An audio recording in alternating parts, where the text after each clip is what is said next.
नमस्कार दोस्तों, आपका स्वागत है दृष्टि आईएएस एडिटोरियल एनालिसिस के एक नए एपिसोड में। इस एडिटोरियल एनालिसिस में हम 3 चीजें करते हैं। पहला, एडिटोरियल का लिंक स्थापित करते हैं यूपीएससी सिलेबस के साथ। दूसरा, एडिटोरियल के की पॉइंट्स को समझने की कोशिश करते हैं और एडिटोरियल में आए हुए की कॉन्सेप्ट्स जो कि एग्जाम की दृष्टि से महत्वपूर्ण है उन पर भी चर्चा करते हैं। तो आइए शुरू करते हैं आज का एडिटोरियल एनालिसिस। प्रिय व्यूअर, यह वीडियो अंग्रेजी में भी उपलब्ध है। देखना चाहें तो आप हमारे इंग्लिश चैनल दृष्टि आईएएस इंग्लिश पर जाएं। आपकी सुविधा के लिए इस वीडियो के डिस्क्रिप्शन में इंग्लिश वीडियो का लिंक भी दिया गया है। आज का एडिटोरियल हमने इंडियन एक्सप्रेस से लिया है और ये 8 जुलाई को आया है। एडिटोरियल का शीर्षक है एंड ऑफ ए ड्रीम और इसमें बात की गई है कि हाल ही में कुवैत की एक संसदीय समिति के द्वारा एक्सपेट्रिएट्स के ऊपर कोटा लगाए जाने की बात की गई है और खास तौर से भारतीय एक्सपेट्रिएट्स की संख्या को 15% तक सीमित करने की बात की गई है और इससे करीब करीब 7 से 8 लाख भारतीयों को वापस स्वदेश आना पड़ेगा। तो आइए आप देखते हैं इसका सिलेबस के साथ लिंकेज। तो ये डायरेक्टली लिंक होता है जीएस पेपर 2 के साथ, जहाँ की अंतर्राष्ट्रीय संबंध एक इम्पॉर्टेंट टॉपिक है और इसके अंतर्गत ये बायलैटरल रिलेशंस, जहाँ की भारत कुवैत संबंध से भी ये जुड़ता है और साथ ही साथ ये effect of policies and politics of developed and developing countries on India's interest Indian diaspora, इससे भी जुड़ता है क्योंकि ये डायरेक्टली इम्पैक्ट करता है जो भारतीय कम्युनिटी कुवैत में रहती है। तो आइए आप देखते हैं एडिटोरियल के की पॉइंट्स।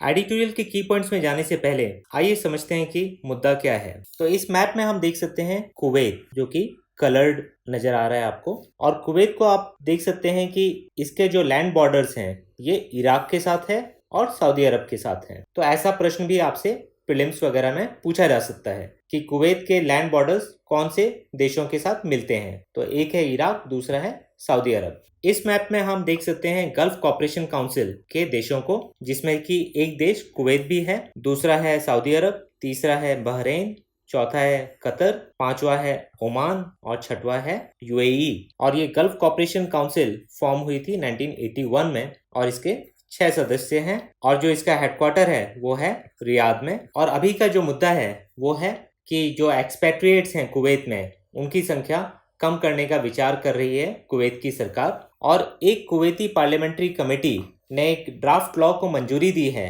जो कि एक कोटा सिस्टम सेट करेगा अप्रवासियों के लिए, एक्सपेट्रिएट्स के लिए। और अगर ये नेशनल असेंबली, जो कि कुवैत की पार्लियामेंट है और जिसमें 65 मेंबर्स होते हैं, अगर वहां पास हो जाता है तो जो भारतीय कम्युनिटी है वहां, उसकी संख्या को करीब करीब 7 से 8 लाख लोगों से कम कर देगा। और यहाँ हमें ये बात जाननी चाहिए कि जो भारतीय समुदाय है कुवैत में, वो कुवैत का सबसे बड़ा एक्सपेट्रिएट ग्रुप है। कुवैत में कई देशों के लोग रहते हैं, कई देशों के नागरिक रहते हैं और उसमें जो सबसे बड़ी कम्युनिटी है वो है भारतीयों की, जो कि करीब करीब 9,20,000 के आसपास है। और अगर रेमिटेंस की बात की जाए, यानी कि जो इनकम भारत के लोग कुवैत में काम करते हुए भारत में भेजते हैं, तो वो अगर 2018 के आंकड़े देखे जाएं तो करीब करीब 4.8 बिलियन यूएस डॉलर था, जो कि एक काफी बड़ी राशि है। और ये जो ड्राफ्ट बिल है कुवैत का, इसके द्वारा ये प्रपोज किया गया है कि जो भारतीयों की संख्या है कुवैत में वो 15% से ज्यादा नहीं होनी चाहिए लोकल कुवैतीज की जनसंख्या के मुकाबले। तो कुवैत की जो टोटल पॉपुलेशन है वो करीब करीब 4.8 मिलियन है और इसमें जो कुवैती हैं वहाँ के लोकल निवासी वो केवल 30% हैं, जो कि करीब करीब 1.45 मिलियन होता है।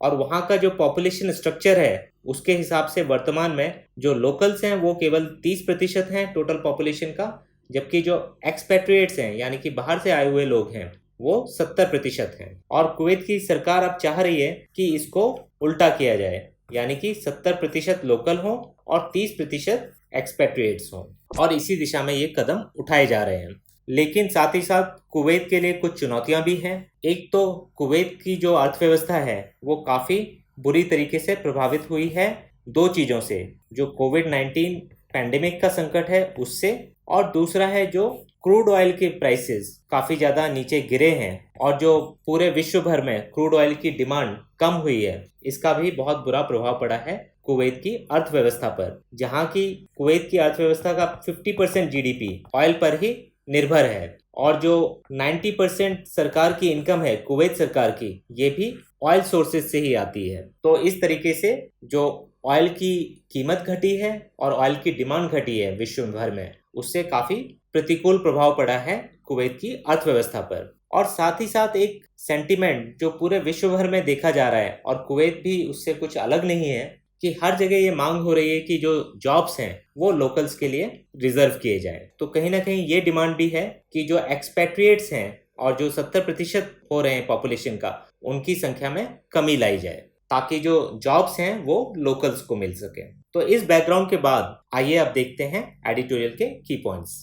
तो एडिटोरियल कहता है कि कुवैत द्वारा इस तरीके के कदम को उठाए जाने से जो प्रवासी हैं, एक्सपेट्रिएट्स हैं, उनकी भागीदारी में कमी आएगी और खास तौर से भारतीयों का पलायन होने की संभावना है। और एडिटोरियल बताता है कि कुवैत की जो नेशनल असेंबली है उसके द्वारा इस ड्राफ्ट बिल का जो प्रपोजल दिया गया है उसके अनुसार जो भारतीय प्रवासियों की आबादी है उसको 15% तक सीमित किया जाएगा, जिसका अर्थ है कि भविष्य में करीब 7 से 8 लाख भारतीयों को कुवैत छोड़ना पड़ सकता है और वापस भारत आना पड़ेगा। और एडिटोरियल ये भी बताता है कि ये कुवैत के अकेले की बात नहीं है। पश्चिम एशिया से प्रवासियों का पलायन हाल के ही वर्षों में बढ़ा है और कई सारे देशों ने ऐसे कानून बनाए हैं जिससे कि जो वहाँ रोजगार हैं उन पे पहला हक वहाँ के लोकल्स को ही मिले।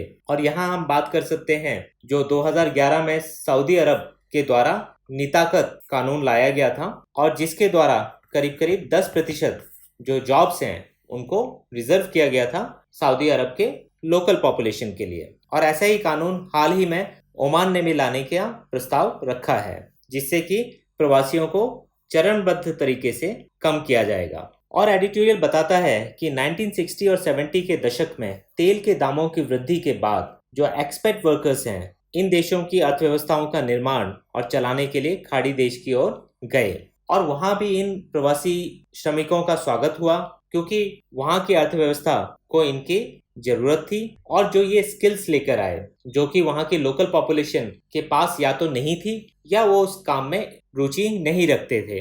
और इस वजह से जो लाभ हुआ वो दोनों ही जगह को मिला, गल्फ कॉपरेशन काउंसिल देशों को भी और सब कॉन्टिनेंट के देशों को भी। खासतौर से अगर बात की जाए तो केरल जैसे राज्य जिसने कि गल्फ रीजन से अपनी हिस्टोरिकल रिलेशंस को आगे बढ़ाया और इन रिश्तों की वजह से केरल की अर्थव्यवस्था को बढ़ावा भी मिला और यहाँ तक कि केरल में कई सारी जो वेलफेयर स्कीम्स हैं वो भी जो रेमिटेंस से पैसा केरल सरकार के पास आ रहा है उसके द्वारा फंडेड हैं। और यही नहीं, राज्य में बेरोजगारी को कम करने में भी एक्सपेट्रिएट वर्कर्स का काफी बड़ा योगदान रहा है। और ये केरल की ही बात नहीं है, भारत के कई ऐसे जगह हैं जहाँ की गल्फ में वर्कर्स गए हैं और उनकी वजह से जो पैसा वापस आया है उसने उस जगह की इकोनॉमी को काफी प्रोत्साहित किया है, हेल्प की है। लेकिन एडिटोरियल बताता है कि ये जो संबंध विन विन वाला संबंध, म्यूचुअल बेनिफिट वाला संबंध 5 दशकों तक चला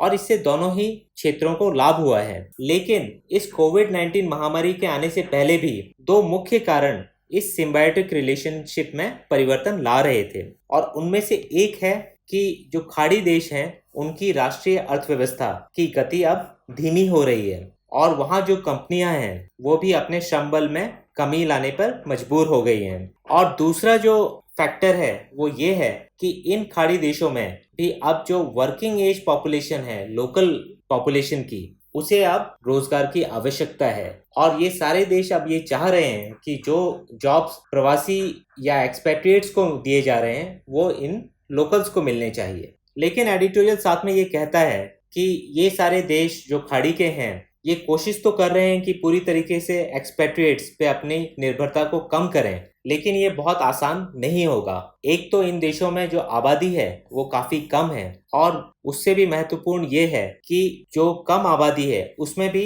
वो सही टैलेंट जो एक्सपेट्रिएट वर्कर्स लेकर आते हैं उसकी भारी कमी है। तो इन खाड़ी देशों के लिए भी ये कर पाना बहुत ही आसान नहीं रहेगा।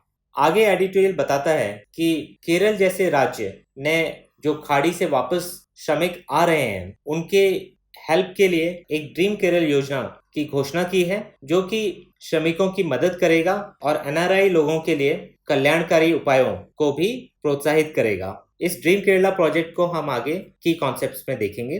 और एडिटोरियल अंत में बताता है कि कोविड-19 महामारी के फैलने के बाद से खाड़ी देशों से करीब 1.5 लाख लोग वापस आ चुके हैं भारत, और जिनमें से करीब 70,000 लोगों के रोजगार अब छिन चुके हैं। और ये न केवल भारत सरकार के लिए बल्कि इन राज्य सरकारों के लिए भी बहुत बड़ी चुनौती है कि कैसे इन लोगों को अब अपनी अर्थव्यवस्था में रोजगार के अवसर प्राप्त करवाए। तो ये था एडिटोरियल के की पॉइंट्स में। अब आइए देखते हैं की कॉन्सेप्ट्स।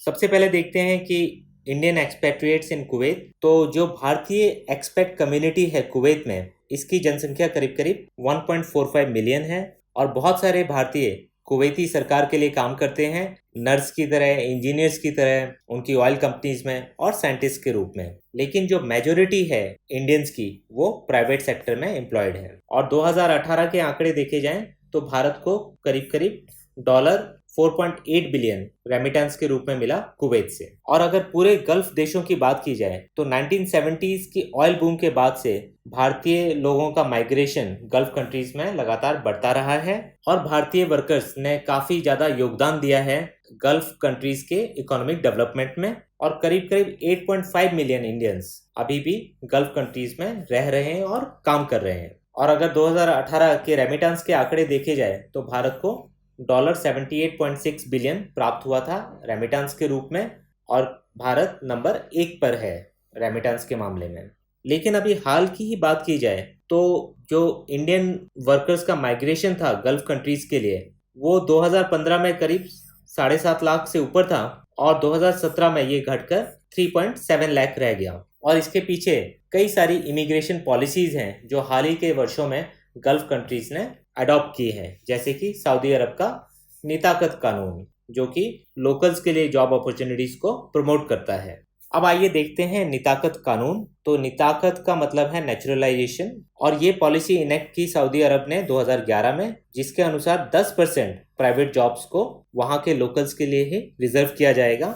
और इसके अनुसार ये मैंडेटरी बनाया गया हर लोकल कंपनी के लिए कि उन्हें एक सऊदी अरब के मूल निवासी को रोजगार देना पड़ेगा अगर वो 10 माइग्रेंट वर्कर्स को रोजगार देते हैं तो अब इसी तरीके के कानून कुवैत और ओमान जैसे देश भी लेकर आ रहे हैं। अब आइए देखते हैं केरल का ड्रीम प्रोजेक्ट। तो केरल सरकार ने एक ड्रीम केरल प्रोजेक्ट को लॉन्च किया है, जिससे कि वो पोटेंशियल और एक्सपीरियंस जो लोग बाहर विदेश से वापस भारत आ रहे हैं उसको कैसे उपयोग में ला सकते हैं। जो 52% NRIs हैं जो केरल वापस आ रहे हैं, वो अपना जॉब खो चुके हैं, और केरल सरकार के अनुसार 1,43,000 लोग अभी तक केरल वापस आ चुके हैं जब से कि evacuation mission Vande Bharat launch हुआ है, और ये नंबर और ऊपर बढ़ने की संभावना है। और ये जो प्रोजेक्ट है, इसका एम है रिहैबिलिटेशन किया जाए जो एक्सपेट्स विदेश से अब भारत वापस आ रहे हैं, और उनके पोटेंशियल को यूज किया जाए स्टेट की भलाई के लिए। और केरल सरकार ये मानती है कि जो केरल के अप्रवासी भारतीय हैं वो केरल की इकोनॉमिक ग्रोथ में बहुत बड़े कंट्रीब्यूटर रहे हैं, और उन्हीं की वजह से केरल की पर कैपिटा इनकम बाकी राज्यों की तुलना में ज़्यादा है। और ये जो ड्रीम केरला कैंपेन है ये चलेगा जुलाई 15 से 30 जुलाई तक, और इसको ज्वाइंटली इम्प्लीमेंट किया जाएगा स्टेट गवर्नमेंट के डिपार्टमेंट्स के द्वारा। और ये 100 डेज का प्रोजेक्ट है, और इसको एग्जीक्यूट किया जा रहा है department of non resident Keralite affairs NORKA के द्वारा, और ये नवंबर 15 तक समाप्त हो जाएगा। तो ये था आज के एडिटोरियल में। अब आइए देखते हैं किस प्रकार के प्रश्न आपसे पूछे जा सकते हैं प्रीलिम्स और मेंस में। तो प्रीलिम्स में आपसे पूछा जा सकता है कुवैत के बारे में, तो आपको लोकेशन का आइडिया होना चाहिए। नेशनल असेंबली के बारे में प्रश्न पूछा जा सकता है, तो आपको पता होना चाहिए कि कुवैत की पार्लियामेंट को नेशनल असेंबली कहा जाता है।